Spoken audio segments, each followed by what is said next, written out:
jungle. कुरळपमध्ये शासकीय अध्यादेशाची होय. शक्तीपीठ महामार्गाला शेतकऱ्यांचा कडाडून विरोध. Kurlap Lokmat news network. राज्यात प्रस्तावित असलेल्या शक्तीपीठ महामार्गाला शेतकऱ्यांचा आणि स्थानिक ग्रामस्थांचा विरोध आता दिवसागणिक अधिकच तीव्र होऊ लागला आहे. आज गुरुवार दिनांक 7 रोजी कुरळप तालुका वावा येथे ग्रामपंचायत कार्यालयासमोरील शेतकरी व ग्रामस्थांनी एकत्र येत या महामार्गाच्या संदर्भातील शासकीय अध्यादेशाची होळी करत सरकारचा जाहीर निषेध केला. यावेळी राजाराम बापू दूध संघाचे संचालक विलास पाटील, व्ही.टी. पाटील, पंडित पाटील, सुभाष पाटील, अश्विन पाटील, ग्रामपंचायत सदस्य सुनील पाटील सह बाधित शेतकरी मोठ्या संख्येने उपस्थित होते. यावेळी बोलताना शेतकरी व्ही.टी. पाटील म्हणाले की सरकारने कोणत्याही प्रकारची पूर्वसूचना न देता किंवा शेतकऱ्यांशी कोणतीही चर्चा न करता अचानक जमिनी अधिग्रहित करण्याचा निर्णय घेतला आहे. हा महामार्ग ज्या भागातून जाणार आहे तिथली जमीन अत्यंत सुपीक आणि बारमाही ओलिताची आहे. या जमिनीतून रस्ता गेल्यास शेतकऱ्यांचे मोठे आर्थिक नुकसान होणार आहे.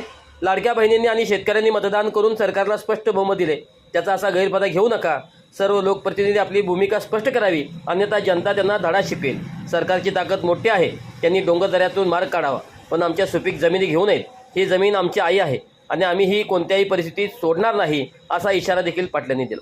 तर यावेळी बोलताना विलास निवृत्ती पाटील म्हणाले की शक्तीपीठ महामार्गाचा जो GR शासनाने काढला आहे त्याचा सर्व कुरळप ग्रामस्थांनी बाधित शेतकरी निषेध करत आहोत. वारंवार विरोध करूनही शासन हा महामार्ग थांबवताना दिसत नाही. आता कुरळपचे ग्रामस्थ हातात काठी घेतल्याशिवाय राहणार नाहीत, असा इशारा देखील त्यांनी दिला. यावेळी जोपर्यंत हा शक्तीपीठ महामार्ग रद्द केला जात नाही तोपर्यंत लढा सुरूच राहील, असा निर्धार शेतकऱ्यांनी केला आहे. या आंदोलनामुळे आता राज्य सरकार यावर काय भूमिका घेते याकडे सर्वांचे लक्ष लागले आहे. शक्तीपीठ महामार्गाचा जो GR काढलेला आहे आज, त्या GRचा सर्व कुरळपचे ग्रामस्थ आणि बाधित शेतकरी त्याचा निषेध करत आहेत आणि त्याची होळी पण करत आहे.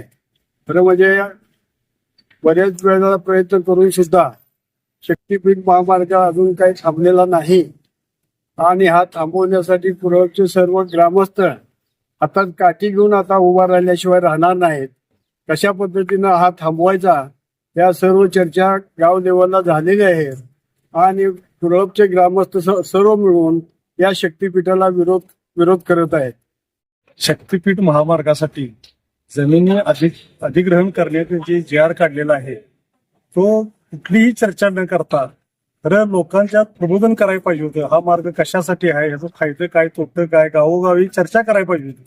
असं न करता अचानक ह्या अधिग्रहणाचा GR काढलाय. पूर्वी जी महामार्ग जाणार होता तो मार्ग बदलण्याचं कारण काय? मग तिथं जमिनी सुपीक होत्या, इथं काही नापीक आहे त्या का? आमची जमीन ही आमची आहे, ती काळी असून दे, गोरी असून दे, लंगडी असून दे, डोळा गेलेले असून दे, आमची आई आहे, तिने आम्हाला जन्म दिलाय, आम्ही त्यांना सोडणार नाही.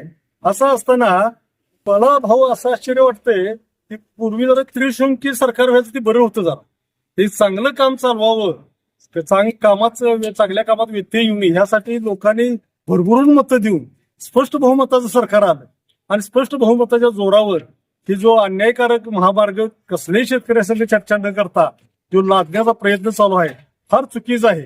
लाडक्या बहिणीने मतदान दिलं, तुम्हाला शेतकऱ्यांनी मतदान दिलं, तुम्हाला स्पष्ट बहुमत तुमच्या स्वप्नात नाही इतकं तुमचा आमदार निवडून आला. त्याचा असा गैरफायदा शेतकऱ्यांच्या फिरवू नका तुम्ही. खरं म्हटलं तर लोकशाहीत लोकांच्या हितासाठी निर्णय घ्यायचे असतात. असं असताना तुम्ही कसलीही सूचना न देता अधिग्रहण जमिनी कितीतरी लोकांचा अल्पभूधारक सगळे शेतकरी आहेत, त्यांच्या शेतातून तुम्ही आता हा नांगर फिरवायला लागलाय. त्यांच्यासाठी चर्चा करायला पाहिजे, काय तर मार्ग पाहिजे. किती आमदारांच्या किती खासदारांच्या जमिनी गेल्या आहेत आणि लोकप्रतिनिधींनी बी भूमिका गुलदस्त्यात आहे. लोकप्रतिनिधीची माझ्या मते मुख्यमंत्री साहेबांचे पुढे वेगळं बोलतात, इथं आमच्या पुढे वेगळं बोलतात. तर सर्व लोकप्रतिनिधी जे आमच्या भागातले असतील त्यांनी आपापली भूमिका स्पष्ट करावी. त्यानंतर शेतकरी ठरवतील लोकप्रतिनिधींच्या बाबत काय निर्णय घ्यायचा. आणि आमचा फार मोठा प्रखर विरोध या महामार्गाला राहील. सरकारनं अजून सुद्धा विचार करून की शेतकऱ्यांचं नुकसान न होईल अशा दृष्टीने हा मार्ग रद्द करावा. ती डोंगर कपारी आहेत, सरकारची ताकद फार मोठी असते. डोंगर कपारीच्या मार्गाने तुम्ही मार्ग नेण्यास आमची काहीच हरकत नाही, पण या सुपीक जमिनी, पानसर जमिनी कर्ज काढून लोकांनी स्कीमा घातलेल्या तिची वाट लागणार सगळ्याची. आम्ही कुठं जाणार? पुन्हा महामार्ग जाऊन त्याच्या भोवतालची बी जमीन खराब होणार, त्याच्या पर्यायी रस्ता राहणार नाही. मग ऊस काढाय कुठलं जाणार? आम्ही तुकडी होणार, एक तुकडं पूर्वेला एक पश्चिमेला. पाणी कसं नेणार तिथं? बऱ्याच अडचणी आहेत. याचा कसलाही अभ्यास न करता शासनानं ताकदीच्या जोरावर जो हा घाट घातलेला आहे शक्तीपीठ महामार्गाचा, हा कंप्लेंट बंद करावं, रद्द करावं. आम्हाला कसलंही आमिष नको, तुमचं पैसे नको, नोकरी नको, जागा पर्यायी नको, आम्ही हाही ही जागा आमची सोडणार नाही आणि त्यासाठी आम्ही हे जे अधिग्रहणाचा जे अध्यादेश काढलाय सरकारनं ती जे आज पूर्व ग्रामपंचायत पुढे सर्व शेतकऱ्यांच्या वतीनं ग्रामस्थांच्या वतीनं आज आम्ही ती होळी करत आहोत.